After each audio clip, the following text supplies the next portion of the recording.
پردے کا صحیح ہونا ضروری ہے، آواز جس کو ہم سننا چاہ رہے ہیں وہ آواز ہونا ضروری ہے، ایک خاص فاصلہ ہونا ضروری ہے۔ فاصلہ جب بڑھ جائے گا وہ آواز ہم تک نہیں آتی۔ اللہ تعالیٰ نہ کان کا محتاج ہے، نہ کان کے پردے کا محتاج ہے، نہ سامنے والے کی آواز کا محتاج ہے، اور نہ فاصلے کا محتاج ہے۔ مثال کے طور پر ہم بہت ساری آوازیں سنتے ہیں، کوے کی آواز سنتے ہیں، بولتے ہیں جی کوا کائیں کائیں کرتا ہے، مکھیاں بھن بھناتی ہیں، گھوڑا ہن ہناتا ہے۔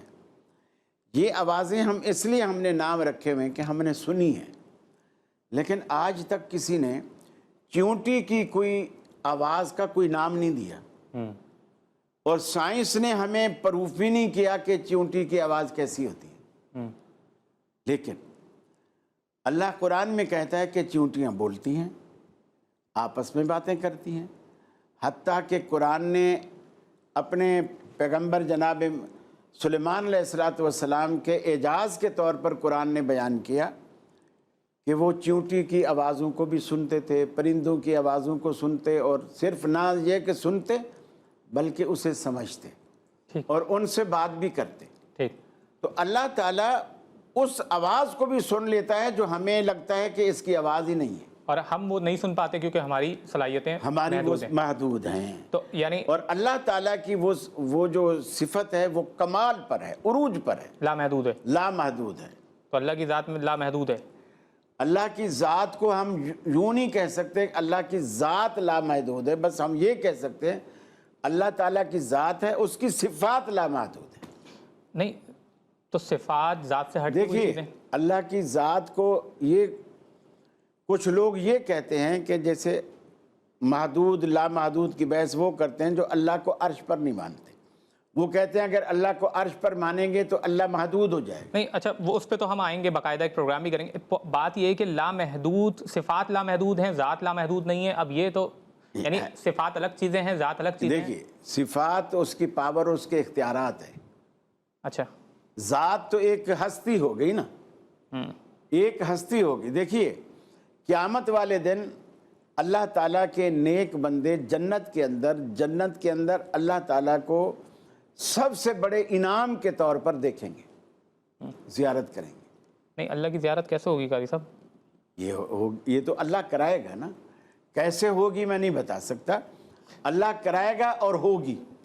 نہیں جیسے بات یہ ہے کہ اب بات یہ ہے کہ اللہ ایک ایسی چیز ہے کہ جو انسان کی نظر میں آ جائے تو پھر تو وہ اس کی صفات کو ہم لامحدود کہہ رہے ہیں، اس کے اختیارات کو لامحدود کہہ رہے ہیں، دنیا میں اگر دنیا میں کوئی شخص اپنے اختیارات کا وہ محتاج ہو گیا نا، پھر تو نہیں اپنی پاورز کا محتاج ہو گیا۔ ایسا نہیں ہو گیا، اس لیے کہ دنیا میں اگر کوئی شخص یہ دعویٰ کرتا ہے کہ میں نے اللہ کو دیکھا ہے، وہ غلط کہتا ہے۔ آخرت میں اللہ تعالیٰ اس آنکھ میں وہ تاب پیدا کر دے گا جو اللہ کا درشن کر سکے گی، اللہ کی زیارت کر سکے گی۔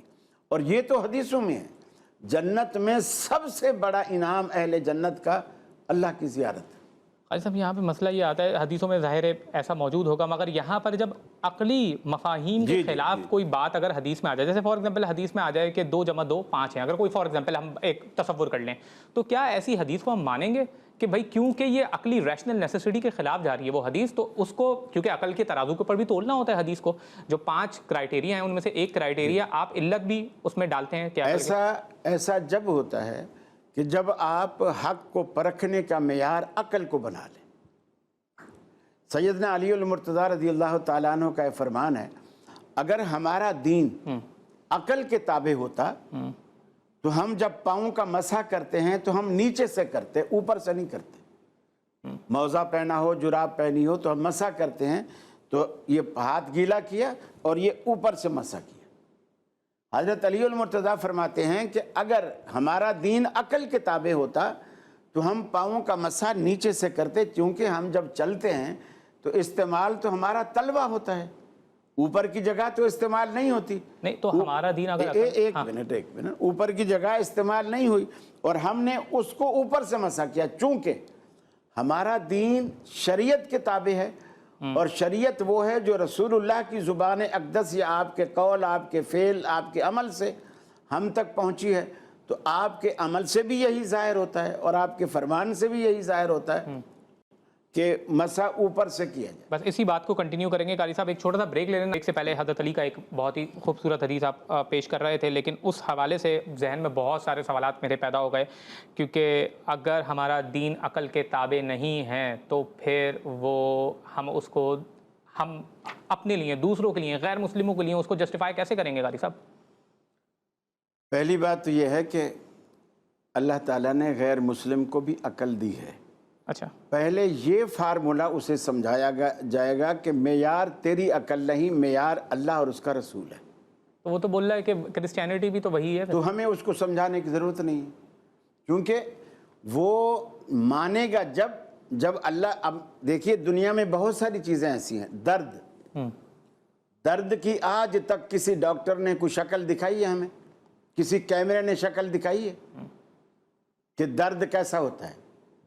اگر ہم چھری یہاں ہاتھ پہ کاٹیں اور کٹ جائے، بلڈ نکلے گا، خون نکلے گا، ہمیں تکلیف ہوگی، لیکن درد کو کیمرے میں کیسے فلمایا جائے گا؟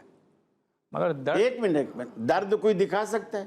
مگر ہم عقل میں تو ہے، ہم سب اس بات کے شاہد ہیں۔ بغیر دیکھے مان رہے ہیں نا، کیوں مان رہے ہیں؟ مثلا ڈاکٹر کے پاس ایک چرسی آتا ہے، اس کا ہاتھ کٹا ہوا ہے، ڈاکٹر صاحب بہت درد ہے، بہت درد ہے، اور ڈاکٹر صاحب اس کی بات کو مانتے ہیں حالانکہ دیکھا نہیں ہے۔ ضروری نہیں کہ ہر بات دیکھ کے ہی مانی جائے۔ مثال کے طور پر تو وہ تو غیر مسلم جو ہے وہ اللہ کو مانتے بنا دیکھے۔ اب دفتی رگ پہ ہاتھ رکھا ہے تو تھوڑا برداشت تو کریں نا۔ پھر ایک شخص کو والد کہتا ہے کہ یہ میرا والد ہے، اس کو اپنے کاغذات میں والد لکھتا ہے، دنیا کے سامنے والد کے طور پر اس کا تعارف کرواتا ہے، نادرہ میں اس کو والد، اپنی ڈاکومنٹ میں، ڈگریوں میں، ہر جگہ اس کو والد شمار کرتا ہے۔ وہ کس بنیاد پر کہتا ہے کہ یہ میرا والد ہے؟ کس بنیاد پر کہتا ہے؟ کیونکہ جو وقت والد کے معلوم کرنے کا تھا اس وقت تو ہم تھے ہی نہیں۔ والد وہی ہے نا جس کا میری والدہ کے ساتھ نکاح ہوا ہو، اور اس نکاح اور صحبت کے نتیجے میں پھر جو بچہ پیدا ہوتا ہے وہ ان کی اولاد کہلاتا ہے، اور وہ دونوں اس کے ماں باپ کہلاتے ہیں۔ تو والدہ بتا دیتی نا، ثبوت آ گیا۔ ہاں، اب آنا بات، ایک عورت کے کہنے پر ہم نے ایک شخص کو والد مانا، والد کہا، دنیا کے سامنے والد کے طور پر پیش کیا، ایک عورت کے کہنے پر۔ ہم ایک عورت کے کہنے پر ایک شخص کو اپنا باپ بنا سکتے ہیں، رسول اللہ کے کہنے پر ہم بات نہیں مان سکتے، اس لیے کہ میری عقل میں نہیں آ رہی۔ نہیں قاضی صاحب دیکھیں، خدا کو تو مانتے ہیں، فار ایگزامپل عیسائی بھی مانتے ہیں، خدا کو تو ہندو بھی مانتے ہیں، ہر مذہب مانتے ہیں۔ دیکھو اہل کتاب مانتے ہیں۔ ہاں، اصل میں آپ بحث کو دہریوں کو اور اہل کتاب کو مکس کر رہے ہیں، مکس نہ کریں۔ نہیں، میں بول رہا ہوں اہل کتاب کے ہی سامنے ہم اگر اپنا مذہب رکھیں تو ان کو عقل کے تقاضے کے مطابق ہی پیش اگر کریں۔ اہل کتاب کے سامنے رکھیں گے تو پھر تو معاملہ آسان ہے، چونکہ ان کے ہاں رسول کا تصور بھی ہے، اگرچہ ہمارے رسول کو نہیں مانتے لیکن عیسیٰ علیہ السلام کو مانتے ہیں، موسیٰ علیہ السلام کو مانتے ہیں، دیگر انبیاء کو مانتے ہیں، اللہ کا بھی تصور ان کے ہاں موجود ہے، ان کو سمجھانا آسان ہے۔ اور اللہ کے رسول نے جب دعوت دی بہت سارے لوگ مسلمان ہوئے۔ عبداللہ بن سلام یہودیوں کے بہت بڑے عالم تھے اور وہ مسلمان۔ مگر رسول کا خود رسالت کا تصور بھی تو ایک عقلی تصور ہے، خدا کا تصور بھی تو ایک عقلی تصور ہے۔ عقلی تصور نہیں ہے، نہیں ہے، عقل کی ضرورت نہیں ہے کہ اگر یہ خدا ہے تو وہ رسول بھی بھیجے۔ اگر ایسا ہوتا نا، اسے کہتے ہیں ذہن پرستی۔ اگر ہم عقل کو ہی معیار بناتے رہیں، یہ ذہن پرستی، یہ گمراہی ہے۔ ہماری عقل کچھ بھی نہیں ہے۔ اسلام تو یہ کہتا ہے تمہاری عقل میں آئے یا نہ آئے، اللہ نے۔ اب دیکھیے قبر میں عذاب ہے، قبر میں عذاب ہے، کیوں ہم مانتے ہیں کہ ایک سچے نے خبر دی ہے۔ وہ سچا کون ہے؟ وہ رسول اللہ صلی اللہ علیہ وسلم ہے۔ انہوں نے کہا کہ قبر میں عذاب ہے، لیکن جب ہم قبر کو پھاڑتے ہیں ہم دیکھتے ہیں ہڈیاں پڑی ہوئی، تو ہم کہتے ہیں عذاب کیسے ہو رہا ہے اس کو؟ وہ جو قبر بھیجتی ہیں اور پسلیوں سے پسلیاں، در حقیقت یہ جو معاملہ ہو رہا ہے یہ برزخ ہے، جہاں تک ہماری نظر نہیں پہنچ رہی، ہماری سماعتیں وہاں نہیں پہنچ رہی، وہاں سے آواز یہاں تک نہیں آ رہی۔ رسول اللہ نے فرمایا جو کچھ قبر کے اندر میت کے ساتھ ہوتا ہے اگر تمہیں میں اللہ سے دعا کروں اور اللہ تعالیٰ تمہیں وہ دکھوا دے اور ان کی چیخو پکار تمہیں سنوا دے تو فرمایا تم ڈر کے مارے مردے دفن کرنا چھوڑ دو گے۔ مگر یہ تصور بھی تو عقل میں آتا ہے کہ زندگی ہے، موت کے بعد آخرت کا تصور لیکن بھی یہ تو عقل میں نہیں آتا نا کہ جس قبر کو میں پھاڑ کے بیٹھا ہوں اندر کچھ بھی نہیں ہے اور مولوی کہہ رہے ہیں جی عذاب ہو رہا ہے، وہ تو ایک اسپیسیفک تو ڈیٹیل کس کو ہو رہا ہے؟ ضمنی میں وہی کہہ رہا ہوں کہ عقل، یہ پہلے آپ پیمانہ بنائیں کہ پیمانہ کیا ہے۔ پیمانہ تو عقل ہی رہے گا ہمیشہ۔ نہیں، کبھی بھی نہیں، پیمانہ عقل نہیں رہے گا، پیمانہ اللہ اور اس کے رسول کا ہے، نہیں، قرآن اور حدیث، یہ پیمانہ ہے، یہ معیار حق ہے۔ قاضی صاحب اگر کوئی ابھی شخص آئے فار ایگزامپل اور وہ کہے کہ میں نبی ہوں اور میں فار ایگزامپل کوئی وہ دعویٰ کرے کہ مجھے اللہ نے بھیجا ہے، تو یہ اس کو بھی ہم اس دعوے کو عقلی تقاضوں کے اوپر تولیں گے؟ اور رسول خود انبیاء نے جو پھر معجزات پیش کیے وہ اسی لیے پیش کیے نا تاکہ عقل میں یہ بات آ جائے کہ میں ہی وہ نبی ہوں کہ جو معجزہ پیش کر رہا ہے۔ دجال آئے گا، دجال آئے گا اور وہ دعویٰ کرے گا، خدائی دعویٰ کرے گا اور لوگ بہت سارے مانیں گے۔ اللہ کے رسول نے خود فرمایا بنو تمیم قبیلے کے بارے میں، یہ اتنا موحد عرب کا ایک قبیلہ ہے، فرمایا دجال کو لوہے کے چنے چبوائے گا، یہ قبیلہ لوہے کے چنے چبوائے گا، اتنا بھاری ثابت ہوگا، اور وہ عقل کی دلیل پیش نہیں کریں گے، رسول اللہ کی حدیث پیش کریں گے کہ اللہ کے رسول نے ہمیں یہ نشانیاں بتلائی تھی جو آج ہم تیرے اندر دیکھ رہے ہیں، وہ ایک آنکھ سے کانا ہونا اور یہ ساری وہ جو چیزیں ہیں وہ تیرے اندر وہ ساری موجود ہے۔ حدیث کو پیش کر کے کہیں گے کہ ہمارا تو یقین بڑھ گیا ہے کہ تو ہی وہ دجال ہے جس کی خبر اللہ کے رسول نے دی تھی۔ تو یعنی عقل کو معیار کبھی بھی ہم نہیں بنا سکتے۔ عقل کو معیار دیکھیے، عقلی معیار آپ دیکھیے، انسان کا وضو ٹوٹتا ہے، سردی کا موسم ہے، وضو ٹوٹ گیا، ریا خارج ہوئے، وضو ٹوٹ گیا۔ یہ تو ضمنی بات ہے۔ ایک منٹ میں نہیں، میں عقل کی بات بتا رہا ہوں، میں عقل کی بات عقائد میں تو عقل استعمال کیے بغیر یہ کوئی عقائد نہیں نا، یہ تو عمل ہے اللہ کے بندے، یہ عمل ہے۔ عمل میں تو ظاہر ہے وہ آپ کو اتباع کرنی ہوگی۔ آپ نہیں، آپ سمجھ نہیں رہے، میں ایک صرف آپ کی عقل کو یہ بنا رہا ہوں کہ معیار اگر عقل ہے تو پھر اس کا حل کریں آپ۔ انسان کا وضو ٹوٹتا ہے، ریا خارج ہوئے، سردی کا موسم ہے، آپ کو پتہ ہے وضو کیسے کیا جاتا ہے، آپ جاتے ہیں وضو کرتے ہیں، ہاتھ دھوتے ہیں، کلی کرتے ہیں، ناک پہ پانی چڑھاتے ہیں، چہرہ دھوتے ہیں، بازو دھوتے ہیں، سر کان کا مسح کرتے ہیں اور پاؤں دھو کے واپس آ جاتے ہیں۔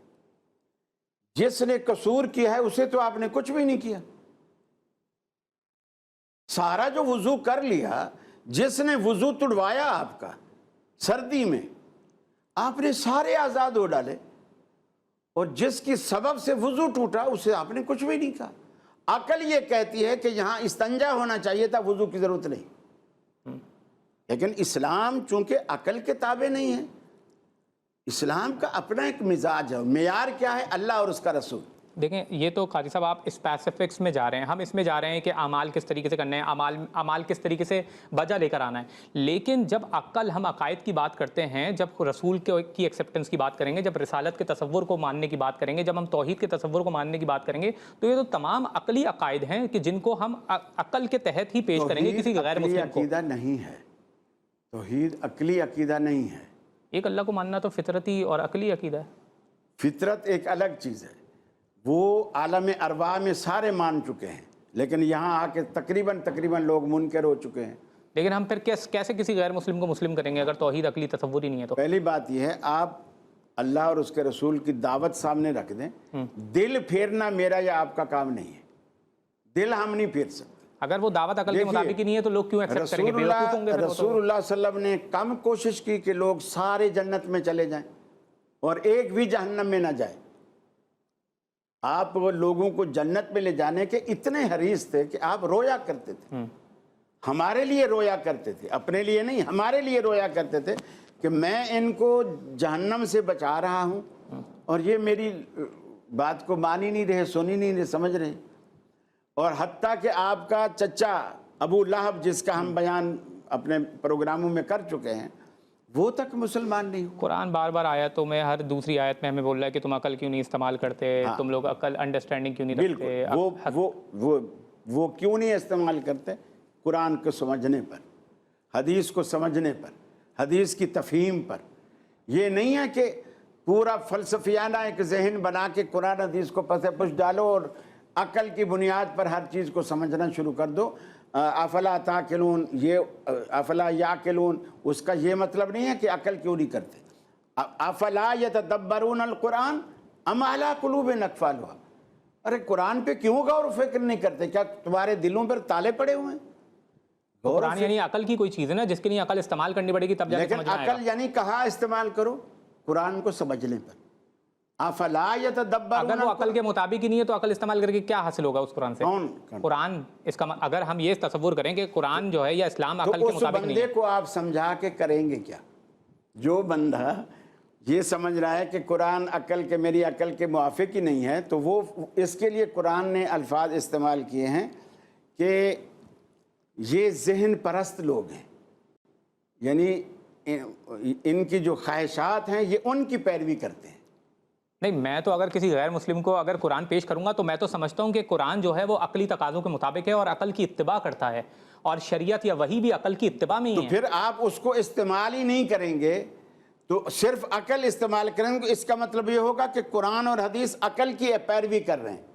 آپ آگے ان کو کرو، عقل کے ذریعے لیڈ کرو، یعنی قرآن و حدیث کی بات ہی سامنے والے کے ذہن میں آپ ڈالو، اور پھر وہ جو اس پہ اعتراض کرے، کوئی سمجھنا چاہے، اسے عقل کے ذریعے اس کو سمجھا دو، لیکن سمجھاؤ قرآن اور حدیث کو. دیکھیں اعمال میں اگر کوئی بات کی جائے کہ وضو کس طریقے سے کرنا ہے، نماز کس طرح سے پڑھنی ہے، اور کس وقت کتنی رکعتیں نماز پڑھنی ہے، ان ساری چیزوں کے لیے ظاہر اتباع کرنے کی ضرورت ہے. لیکن رسول اکرم صلی اللہ علیہ وسلم کی ہم اتباع کر رہے ہیں، اس کے لیے ہمارے پاس عقلی دلائل موجود ہیں کہ رسالت کا کانسیپٹ عقل کے اوپر موجود ہے، توحید عقل کے اوپر موجود ہے، اور کیونکہ ایک خدا موجود ہے توحید کے اوپر ہمارے پر عقلی دلائل موجود ہیں، اور وہ خدا ایک عادل خدا ہے، تو ظاہر ہے اس کے اوپر یہ لازم ہے کہ وہ کسی رسول کو بھیجے. تو لہٰذا رسالت کا تصور بھی جو ہے ایک عقلی تصور ہو گیا. اور اس رسول جب وہ آئے یہاں پر، جیسے کہ ہمارے آخری نبی حضرت محمد مصطفیٰ صلی اللہ علیہ وآلہ وسلم، وہ یہاں پر آئے اور انہوں نے معجزات پیش کیے کہ میں ہی وہ نبی ہوں کہ جو اللہ نے بھیجا ہے، تو اس کے لیے معجزات آ گئے. تو یہ تمام عقل کے پیرائے میں ساری چیزیں پیش کی جا رہی ہیں. اب دیکھو، اب آپ یہ اپنے دام میں سیاد آ گیا. اچھا، جب آپ نے کہا کہ رسول معجزات لے کر آئے، معجزات سارے کے سارے عقل کے خلاف. جتنے بھی دنیا میں پیغمبر معجزات لے کر، اس کو معجزہ کہتے اسی لیے ہے کہ وہ عقل میں آتا ہی نہیں، عقل اس کو سمجھنے سے عاجز ہوتی ہے، اسی لیے اس کو معجزہ کہا جاتا ہے. یعنی دنیا عام میں طور پہ ایسا نہیں ہوتا اس سینس میں نہیں، ایسا ہی ہوتا ہے کہ معجزہ عام طور پہ نہیں ہوتا. رسول نے کہا موسیٰ علیہ السلام نے لاٹھی ماری، دریا کا آدھا پانی سمندر کا ادھر آدھا ادھر، بیچ میں راستہ بن گیا. یہ عقل میں آتی ہے بھی لاٹھی مارنے سے سمندر ادھر ادھر ہو جائے گا. مگر یہ ناممکنات میں سے نہیں ہے. ناممکنات میں سے ہے. اگر اعجاز نہ ہو تو یہ ناممکنات میں سے. اعجاز نہ ہو، میں اور آپ تو نہیں کر سکتے نا. خود فرعون بھی آ جاتا تو بھی نہیں کر سکتا. اچھا، بس اسی کو گفتگو کو آگے بڑھائیں گے. اچھا ہاں جی. ابھی میں یہی کہہ رہا ہوں کہ اگر اللہ تعالیٰ نے معجزات دیے انبیاء کو، عقل کے خلاف ہیں، شریعت دی، کتاب الگ سے دی، وہ حکم یہ دیا کہ لوگوں کو یہ کتاب سمجھاؤ، یہ کتاب پڑھاؤ. استاد بحیثیت پیغمبر معلم کے آیا، اللہ نے نصاب کے طور پر وہ کتاب اتاری، پیغمبر کو معلم کے طور پر بھیجا کہ میری مخلوق کو یہ نصاب پڑھاؤ اور آپ سمجھاؤ اور آپ پڑھاؤ. جو عقل کے پیچھے دوڑے یا کوئی دلیل مانگے اس کے لیے معجزہ دیا، لیکن معجزہ بھی وہ دیا جو عقل میں نہیں آتا. پہاڑ پھٹے، اونٹنی نکلے، گابن ہو، باہر آ کے پہاڑ میں سے، یہ عقل میں آتی ہے؟ پہاڑ میں سے اونٹنی نکلے، بچہ دے، بچہ دینے کے بعد دودھ اتنا دے کہ پورا علاقہ، پورا شہر کراچی کا پیے. اسی بات کو آگے بڑھائیں گے. ایک چھوٹا سا بریک لیتے. سوالات ہیں ذہن میں، مگر سوال اگر ابھی پوچھ لوں گا تو وہ پھر وی ول رن آؤٹ آف ٹائم. میں سوالات آ رہے ہیں وہ پوچھ رہا ہوں، اور ماشاءاللہ قاری صاحب کی یہ ایک خصوصیت ہے کہ وہ سوالات سے نہیں بھاگتے اور سوالات کا سامنا کرتے ہیں اور بخوبی ان کا جواب دینے کی کوشش کرتے ہیں. قاری صاحب آپ بات کر رہے تھے کہ عقل میں، یعنی دین اوبیسلی آپ کا ایک پرسپیکٹیو ہے جو آپ نے بخوبی سمجھایا. میں یہ بات کر رہا تھا کہ معجزہ فار ایگزامپل عقل میں آتا ہے، ناممکنات میں سے نہیں ہے. فار ایگزامپل وہ ایسے ناممکنات میں سے نہیں ہے جیسے 2 + 2 5 نہیں ہو سکتے، یہ ناممکنات میں سے ہے. ٹھیک ہے، ریشنل نیسیسٹی ہے کہ 2 کو 2 میں جمع کیا جائے تو وہ 4 ہی بنے، 5 نہیں کریں. معجزہ اس قسم کی حقیقت ہے کہ وہ ایسی حقیقتوں کو نہیں توڑتا، ریشنل نیسیسٹی کو نہیں توڑتا کہ 2 + 2 کو 5 کر دے. ہاں وہ یہ ضرور کرتا ہے کہ وہ ایسی چیز کرتا ہے کہ جو عام طور پہ نہیں ہوتی. فار ایگزامپل چاند، آپ آپس میں چاند کے 2 ٹکڑے نہیں ہوتے تو اللہ کے رسول وہ کر دیتے ہیں، اور اس طریقے سے دلیل ہم عام لوگوں کے پاس آ جاتی ہے کہ رسول آئے ہیں اور یہی رسول اللہ کے رسول نہیں، آپ میری بات کا غلط مفہوم سمجھا آپ نے. میں ٹوٹلی کہہ رہا ہوں کہ معجزہ عقل میں آنے والی چیز ہی نہیں ہے. 2 + 2 کو 5 اگر وہ عقل میں آ رہا ہے 2 + 2 4 کی طرح، وہ معجزہ نہیں ہے. وہ تو آپ بھی کر لیں گے، میں بھی کر لوں گا. 2 + 2 کو تو 4 آپ بھی بنا لیں گے، میں بھی بنا لوں گا. جو 5 بنا کے دکھائے یہ کمال ہے نا. معجزہ وہ چیز ہے جو عقل سے ماورا چیز ہے، 2 جبھی متضاد تو وہ چیزیں. کمال قدرت کہلائے گا. قاری صاحب 2 متضاد چیزیں، میں ہوں اور میں نہیں ہوں، کیا یہ ایک ہی وقت میں ممکن ہو سکتا ہے؟ دیکھیے، موسیٰ علیہ السلام نے لاٹھی پھینکی، وہ عصا جو ہے وہ سانپ بن گیا، اژدہا بن گیا بہت بڑا. اب یہ ممکن نہیں تھا، آج بھی ممکن نہیں ہے، اس وقت بھی ممکن نہیں تھا، لیکن موسیٰ علیہ السلام کے ہاتھ سے ہوا کیونکہ ان کے ہاتھ میں وہ اعجاز تھا. اور یہ عقل میں آنے والی چیز نہیں ہے کہ میں لاٹھی پھینکوں. پھر دیکھو، حیت بھی اس کی ایسی بدلی کہ جب پہلی دفعہ اللہ تعالیٰ نے ان کو یہ کمال عطا کیا اور انہوں نے پہلی دفعہ اس کا کرتب اب خود مشاہدہ کرنا چاہا تو پھینکا، تو قرآن مجید کہتا ہے جیسے وہ اژدہا بنا، موسیٰ علیہ السلام ڈر کے بھاگے. اپنے ہی معجزے سے موسیٰ علیہ السلام ڈر کے بھاگے. اور اللہ تعالیٰ نے یہ کہا، یا موسیٰ خذھا ولا تخف، اسے پکڑ لے، ڈر نہیں. جیسے تو اسے ہاتھ لگنے کے بعد لاٹھی بنے گا، لیکن پہلے تو سانپ ہے نا. اب میں دیکھ رہا ہوں، اب کمال یہ ہے کہ جس کا معجزہ ہے اسے بھی سانپ نظر آ رہا ہے. یعنی اس چیز کی پوری حیت ہی تبدیل ہو گئی. ورنہ اگر جادو ہوتا ہے نا، جادوگر کو وہ چیز سانپ نظر نہیں آتی. وہ اس نے رسیاں پھینکی، وہ رسیاں ہی تھی. ان کا جو اصلی والا سانپ بنا، ان کی رسیوں کو کھا گیا. اچھا، اس میں ایک بات اب اللہ نے کہا خذھا ولا تخف، ڈر نہیں، اس کو پکڑ لے. سنعیدھا سیرۃ الاولیٰ، جیسے تیرا ہاتھ اسے ٹچ کرے گا یہ پہلے جیسی لاٹھی بن جائے گی. اچھا، یہاں پر بس ایک وضاحت کرتا چلوں کہ میں عقل ضنی کی بات نہیں کر رہا کہ فار ایگزامپل جو میری اور آپ کی اور ہر کسی کی انڈرسٹینڈنگ ہوتی ہے اور مختلف طریقے سے ہم دیکھ رہے ہوتے ہیں، پرسپیکٹو سے، اسپیکٹ سے دیکھ رہے ہوتے ہیں. میں عقل مطلق کی بات کر رہا ہوں، ایک ایسی عقل مطلق کہ جیسے 2 متضاد چیزیں ایک ہی وقت میں ٹرو نہیں ہو سکتی. جیسے فار ایگزامپل میں ہوں اور میں نہیں بھی ہوں، کیا یہ ایک ہی وقت میں سچ ہو سکتی ہیں؟ اگر عقل سلیم اور عقل مطلق کی بھی اگر آپ بات کرتے ہیں نا، پھر یہ حق بھی ہم دنیا میں صرف پیغمبر کو دیں گے، پیغمبر کے سوا کسی کو نہیں دیں گے. اس لیے کہ اس کی عقل کے پیچھے بھی وحی الہی کار فرما ہوتی ہے.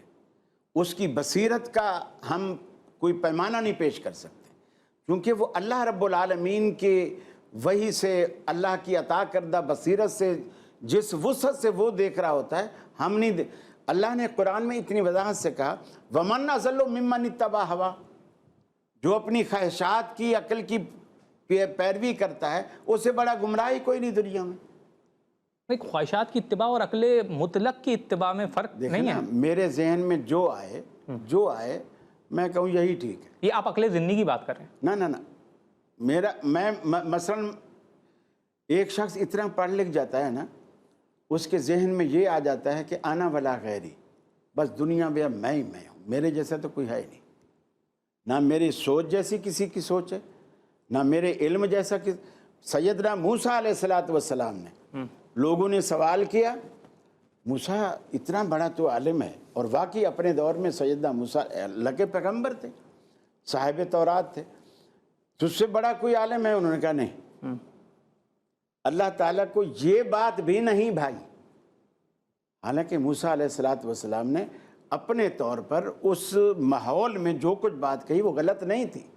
واقعی موسیٰ علیہ السلام سے کوئی بڑا عالم نہیں تھا، وہ کتاب کے تورات کے بھی عالم تھے، اور شریعت اللہ تعالیٰ نے ان کو اتنا نوازی تھی کہ ایک موقع پر خود رسول اللہ نے صحابہ سے کہا، جب اللہ تعالیٰ نے آپ کو یہ نہیں بتایا تھا کہ آپ پوری کائنات میں جتنی بھی انسانیت ہے آپ سب کے سردار ہیں، جب تک اللہ نے آپ کو یہ نہیں بتایا تھا، تو ایک موقع پر آپ نے صحابہ سے کہا مجھے موسیٰ پر فضیلت نہ دینا، مجھے موسیٰ پر فضیلت نہ دینا، اس لیے کہ قیامت والے دن جب دوسرا نفخہ پھونکا جائے گا، سب سے پہلے میں اٹھوں گا، سب سے پہلے میری قبر شک ہوگی، اور میں اٹھوں گا، لیکن جیسے میں اٹھوں گا دیکھوں گا کہ موسیٰ علیہ السلام اللہ کے عرش کا پایا پکڑ کے کھڑے ہیں۔ فرمایا مجھے موسیٰ پر فضیلت دو۔ جب اللہ تعالیٰ نے آپ پر واضح کر دیا تو آپ نے خود اپنی زبان مبارک سے اعلان کیا انا سید ولد آدم ولا فخر، میں پوری آدمیت کا سردار ہوں، اس میں موسیٰ علیہ السلام بھی، عیسیٰ علیہ السلام بھی، ابراہیم علیہ السلام بھی، سب اس میں شامل ہیں، میں سب کا سردار ہوں، ولا فخر، اور یہ بات میں فخر کے طور پر نہیں، اظہار حقیقت کے طور پر کر رہا ہوں۔ اوہ، یہاں پہ یہ بات واضح ہو گئی ہے اب، کیونکہ ٹائم بھی نکل رہا ہے۔ اب یہاں پر آپ نے جو حضرت موسیٰ والی روایت سنائی ہے کہ وہ اللہ کے عرش کو جو انہوں نے تھام لیا ہے، تو یہاں سے اگلے جو توحید عرش کی کو الگ تھام کڑی نہیں ہے، لیا، اللہ کے عرش کا پایا پکڑ کے کھڑے۔ اللہ کے عرش کا پایا پکڑ لیا ہے، تو اللہ کا عرش بھی ہے اور پایا بھی ہے جس کو پکڑ لیا ہے۔ اس کے اوپر اب گفتگو کریں گے، استوا علی العرش کے اوپر، توحید کے الگ توحید کا جو تیسرا پارٹ ہوگا اس کے اوپر گفتگو کریں گے۔ میں بہت شکر گزار ہوں ابو انشا ڈاکٹر قاری حبیب الرحمن جاوید صاحب کا، خاص طور پہ اس لیے کہ وہ ہمارے تنقیدی سوالات کو انٹرٹین کرتے ہیں اور بہت ہی بخوبی، ایک تو آفینڈ نہیں ہوتے سوالات کی وجہ سے، جو کہ عام طور پہ انفارچونیٹلی ہمارے معاشرے میں علماء دین کی طرف سے بہت زیادہ دیکھا جاتا ہے۔ تو اس حوالے سے قاری صاحب ایک غیر معمولی عالم دین ہیں جو سوالات کو انٹرٹین کرتے ہیں اور ان سوالات کو بخوبی جواب دینے کی کوشش کرتے ہیں، سوالات سے بھاگتے نہیں ہیں۔ تو بہت شکر گزار ہوں قاری صاحب آپ کا کہ آپ ہمارے پروگرام میں تشریف لاتے ہیں اور ہمیں انٹرٹین کرتے ہیں، ہمیں سعادت بخشتے ہیں۔ اور ناظرین، یہ توحید کا موضوع جاری رہے گا، اگلے ہفتے ہم ڈسکس کریں گے استوا علی العرش کے اوپر، اور اس پہ میرے پاس ہے کچھ سوالات جو میں قاری صاحب کے سامنے پیش کروں گا۔ تب تک کے لیے اپنے میزبان ولی شیخ کو دیجیے اجازت۔